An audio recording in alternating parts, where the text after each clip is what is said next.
मृगांक जी, मैं आपसे एक चीज जानना चाहता हूँ। जो उड़ते उड़ते यहाँ तक बातें आती हैं दिल्ली तक, वहां से रिपोर्ट्स, इलेक्शन से रिलेटेड की बात मैं कर रहा हूँ, कि जो आज आपने वाकई सही कहा कि आपका आकलन जो था कि अभी की तारीख में कहना बड़ा मुश्किल है कि 2 दिन के अंदर, क्योंकि कल चुनाव है, कल ही कुछ सामने आएगा कि कौन सा गठबंधन,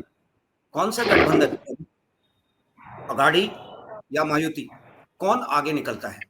समय के साथ इश्यूज दोनों के पास है, नैरेटिव्स, अटरेंसेस, फ्रीबीज दोनों तरफ से हैं। पर सबसे बड़ी बात जो आपकी है, जिससे मैं उस पर और थोड़ा आपसे विशेष बात करना चाहूंगा, वो है जो सही आपने कहा कि आइडियोलॉजिकल फ्रंट पे जिस एक मुद्दे के साथ भारतीय जनता पार्टी और शिवसेना ठाकरे जी का चलता था, और जब तक दोनों साथ रहे एक स्ट्रॉन्ग फोर्स के तौर पे महाराष्ट्र में ये रहे, बट गए कारणवश। अभी क्या है कि एक धड़ा इनके साथ है, बीजेपी के साथ सेना का, वो कितना मजबूत है, नहीं मजबूत है, उस पर हम आपसे जानना चाहेंगे। दूसरा कि शरद पवार एक फोर्स है, एक फैक्टर है महाराष्ट्र में, उनका एक धड़ा बीजेपी के साथ है। Ajit Pawar, NCP has always been with the Congress. Sena हमेशा से बीजेपी का साथ था। इस इलेक्शन में कुछ उल्टा दिख रहा है, सेना with Congress, NCP with BJP.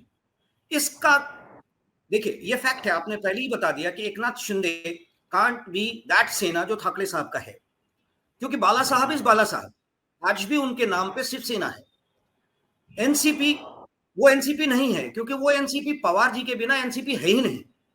पर चुनाव में कहीं ना कहीं वोटर्स कंफ्यूज्ड रहते हैं, तो क्या ये कंफ्यूजन महायुति को कुछ फायदा देगा, या फिर गाड़ी शिवसेना का फायदा मिलेगा, क्योंकि मुस्लिम वोटर शायद इस बार सेना के साथ होगा।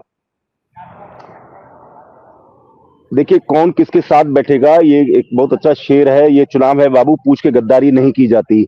तो कौन किसके साथ बैठेगा ये तो बहुत वक्त की बात है, लेकिन मुझे जो 2-3 चीजें दिखाई दे रही हैं उस चुनाव में, पहली चीज तो ये दिखाई दे रही है कि आप पूरा चुनाव अगर देखें शुरू से लेके अब तक, तो बीजेपी कोई नैरेटिव नहीं गढ़ पाई। बीजेपी हालांकि जो सरकार होती है वो अपनी पॉलिसीज लेकर जाती है, तो वो कोई पॉलिसी डिस्कस नहीं हुई है। सिर्फ एक योजना जो अभी 3-4 महीने पहले लाड़की बहना योजना जो लागू हुई है, केवल एकनाथ शिंदे उसकी चर्चा करती हैं। बाकी तो बीजेपी का जैसे चुनाव लड़ने का तरीका है कि योजना फोजना तो भूल जाओ, कटेंगे तो बटेंगे, एक है तो सेफ है, इस तरह के नारों पे वो चुनाव लड़ना चाहते हैं। और बेसिकली उनका स्टाइल है, या मुझे उनका जो स्टाइल दिखाई देता है वो इसी तरीके की चुनाव को पोलराइज करके चुनाव लड़ा जाए। और देखिए, जीतने से मतलब है, आप कैसे जीत रहे हैं, कैसे जीत के आए, ये इमेटेरियल बात है, वो कांग्रेस के ऊपर भी लागू होती है। और शायद मुझे लगता है कि कटेंगे तो बटेंगे, एक ही तो सेफ है, ये इसलिए लाए कि उन्हें लगता है कहीं ना कहीं कि जो राहुल गांधी या कांग्रेस पार्टी जो लेके चल रही है, नारा लेके चल रही है, जनजाति जो जनगणना होनी है, जो लगातार सेंसस की मांग हो रही है, जो आरक्षण के मुद्दे पे बढ़ाने की बात हो रही है, उन्हें लगता है कि इसका इम्पैक्ट महाराष्ट्र में और उत्तर प्रदेश के अंदर लोकसभा में तो दिखाई दिया है। क्या ऐसा ना हो जाए कि इस बार जो है इस तरह का इम्पैक्ट जो है विधानसभा में भी परकुलेट कर जाए। इसलिए इसको काउंटर करने के लिए वो इस तरह के नारे वहां से दिखाई दे रहे हैं। मुझे किसी भी नेता के मुंह से भारतीय जनता पार्टी की कोई पॉलिसीज नहीं दिखाई दी, सिवाय जो है लड़की बहना योजना के।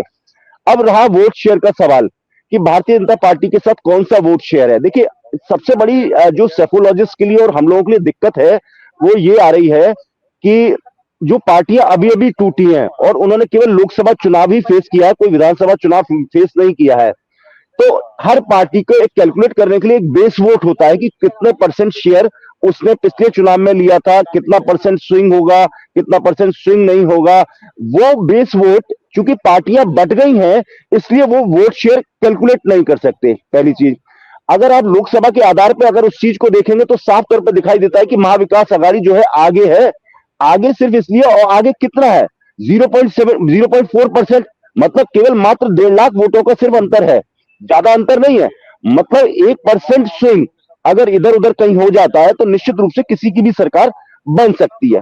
लेकिन इसमें भी एक चीज है, 1% स्विंग अगर होता भी है तो क्या वो सीट में शेयर में तब्दील होगा, क्या केवल वोट शेयर में ही तब्दील होकर रह जाएगा?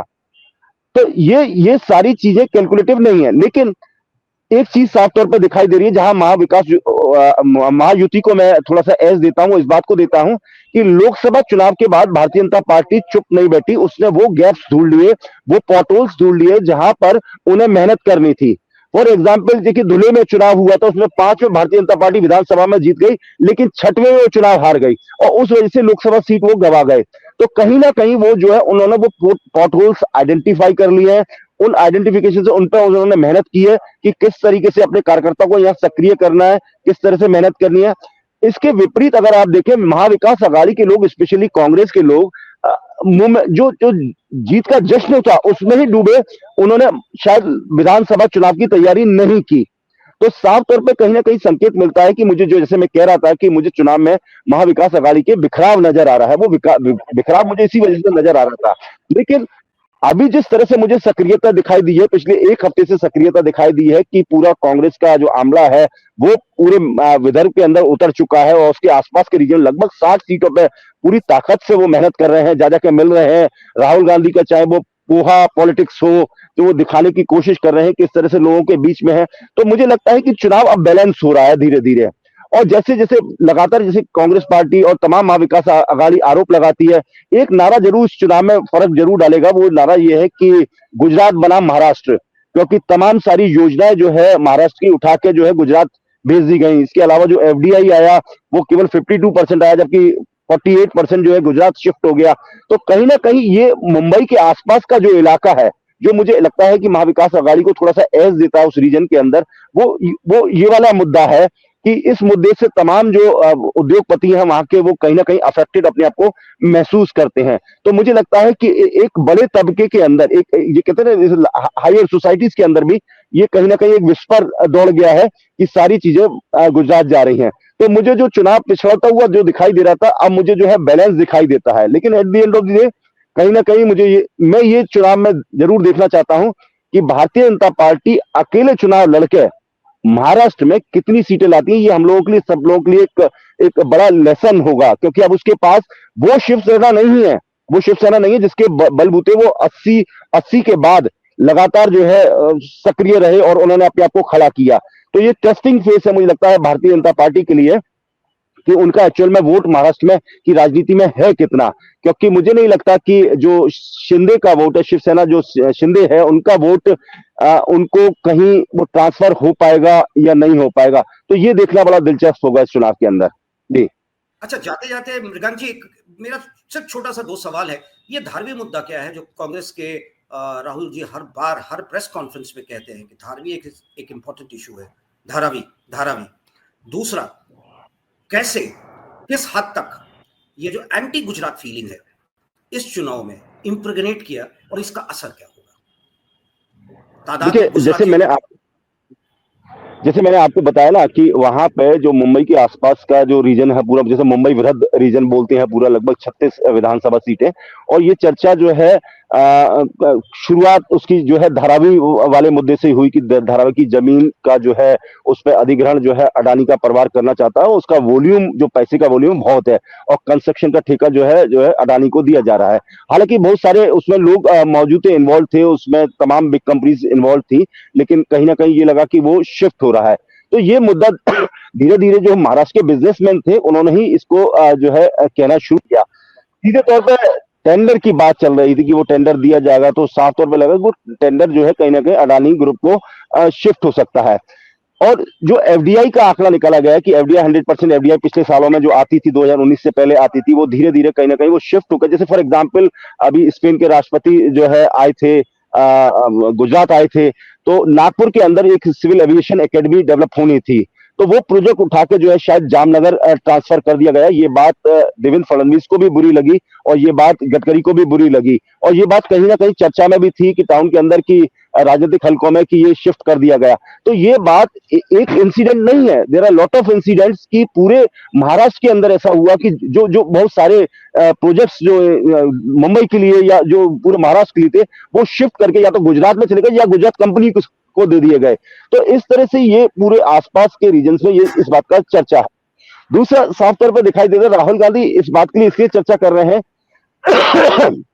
कि राहुल गांधी को लगता है कि कहीं ना कहीं धारावी का एक बहुत बड़े बेल्ट, मतलब कह सकते एशिया में बिगेस्ट अगर कोई स्लम है तो वो धारावी का एरिया है, और वहां कांग्रेस अपने आप को एलिनेट महसूस करती है कि कहीं ना कहीं वो अपने आप को जुड़ाव रखना चाहती है कि वहां का वोट उस रीजन की जो है विधानसभा को अच्छी तरह से अफेक्ट कर सकता है।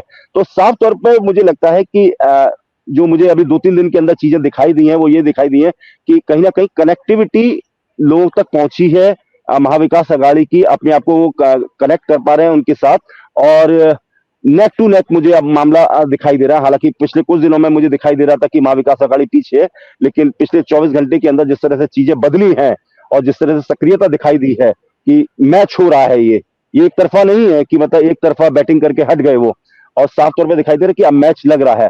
अब देखते हैं कल पोलिंग परसेंटेज क्या रहेगा, उसी के बाद कुछ निष्कर्ष निकाल पाएंगे जी। ये सही बात है, कल ही पता चलेगा कि मामला कहां तक गया।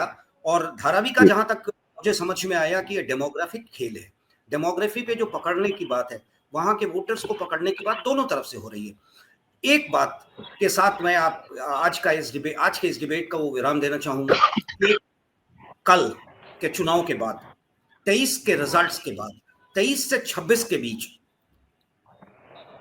सरकार 26 को सरकार वहां राज्य गवर्नमेंट की स्थापना होगी।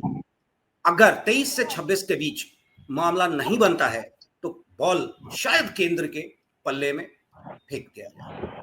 बिल्कुल आशंका इस बात की भी जाहिर की जा रही है कि जो समय दिया गया है सरकार बनाने का वो बहुत कम समय दिया गया है, 3 दिन में। अगर मान लीजिए त्रिशंकु में सरकार रहती है तो सारा मामला जो है केंद्र सरकार के पास जाएगा, और कहीं अगर लगता है केंद्र सरकार को मामला बिल्कुल मुफीद नहीं है तो निश्चित रूप से हो सकता है, जैसे चर्चाएं चल भी रही है लगातार, कि राष्ट्रपति शासन की तरफ जा सकते हैं। लेकिन मुझे नहीं लगता कि कोई एक चुनी हुई व्यवस्था या कह लें ये जो चुने हुए लोग आए हैं उनको एकदम जो है राष्ट्रपति शासन उनके ऊपर थोप दिया जाएगा। मुझे लगता है नहीं इतना ये सारी चीजें आसान होगी, लेकिन निश्चित रूप से समय इलेक्शन कमीशन ने बहुत किया है, कम दिया है। हालांकि ये चुनाव जो है हरियाणा के चुनाव के साथ हो जाने चाहिए थे, सिर्फ इस वजह से किया गया कि लाड़की बहन योजना जो लागू की गई वो जुलाई में लागू की गई, उसको पूरा समय मिल जाए 2-3 महीने के लिए, और उसका इंपैक्ट ग्राउंड पर दिखाई देने लगा, जैसे कि महाराष्ट्र, जैसे कि मध्य प्रदेश के अंदर लाडली बहना योजना के अंदर दिखाई दिया था। तो कहीं ना कहीं मुझे लगता है कि जो चुनाव पहले हो जाना चाहिए था उसको देर से कराया गया और उसके अंदर सरकार बनाने के लिए बहुत कम समय दिया गया। तो कहीं ना कहीं ये सारी चीजें जो है संशय तो निश्चित रूप से खड़ा करती हैं। चलिए, बहुत अच्छा लगा आपसे बात करके, और कल के बाद 23 के बाद हम इंतजार करेंगे कि किसकी सरकार बनती है, फिर हम आपसे इस पे डिटेल में चर्चा करेंगे। बहुत बहुत धन्यवाद सर, थैंक यू।